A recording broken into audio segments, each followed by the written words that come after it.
The economy. The death toll. Celebrities not unconscious. Saying more traditional. New Zealand.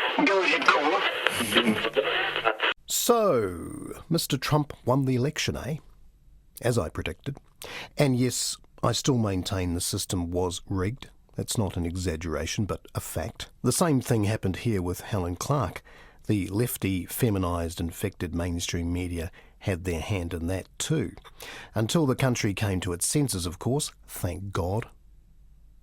And that's what's happened in the US. They've come to their senses. They've rejected these, let's call them what they are, hand-wringing nitpickers, Marxist, crypto-queers, nervous ninnies, everyone with their hand out, neck out of joint when a thug gets put down by the police. So yes, this is a victory, but we need to keep an eye on these types because they are all through the media here in New Zealand. But Mr. Trump's triumph, well, it gives me a warm spasm of hope. Go ahead, caller. Are you there? Yes, Alistair. Now, listen, I've got a bone to pick with you, Ken. I remember you saying quite clearly the other day that Trump wouldn't win because the system was rigged up by the blacks and the ladies, and it's not the first time you've changed your tune after the fact, Ken. Actually, you're wrong, Alistair. Your memory is failing you, my friend. Hang on. I'm not wrong. I wrote your exact words on the back of my copy of Men in Black, which I keep here by the phone. Here it is. Oh, Jesus, it weighs a ton.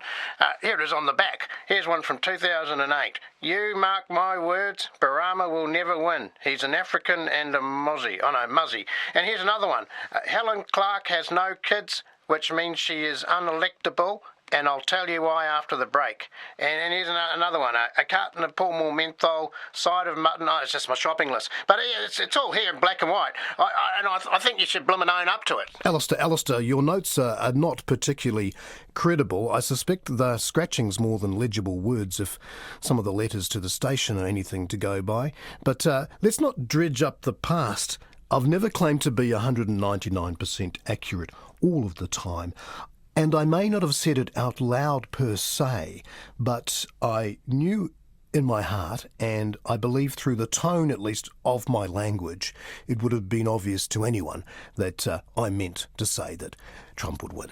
Well, anyway, like I said before, I thought that Barama has been... You mean Obama? Yeah, Barama. He's been a disaster for America. My cousin's uncle's stepson, he drives a truck in Albuquerque. He says some terrible things have happened with the gays taking all the guns and all that sort of nonsense with transvestites and toilets and Mexican food everywhere, nachos and burritos. Oh, I get terrible wind from that stuff. Alistair, what's your point? Well, we never had enchiladas or sushi when I was a kid, and you could go out and leave the back door open, leave the keys in the car. I used to keep some of my savings in the letterbox. I mean, this was long before nachos and dried bloody tomatoes and whatnot.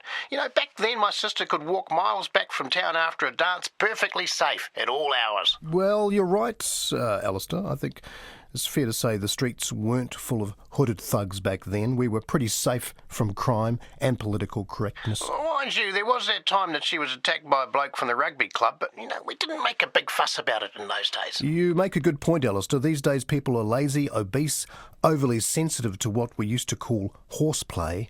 I'm sure your sister didn't start a Twitter storm or go crying to the media and blaming the rugby union just because a prop gave her the glad eye. She was in a bit of a sorry state, come to think of it. I mean, she went up north after that, just sort of disappeared, came back with a wee baby. I reckon she must have adopted it. Never really talked to her about it, to be honest. But, yeah.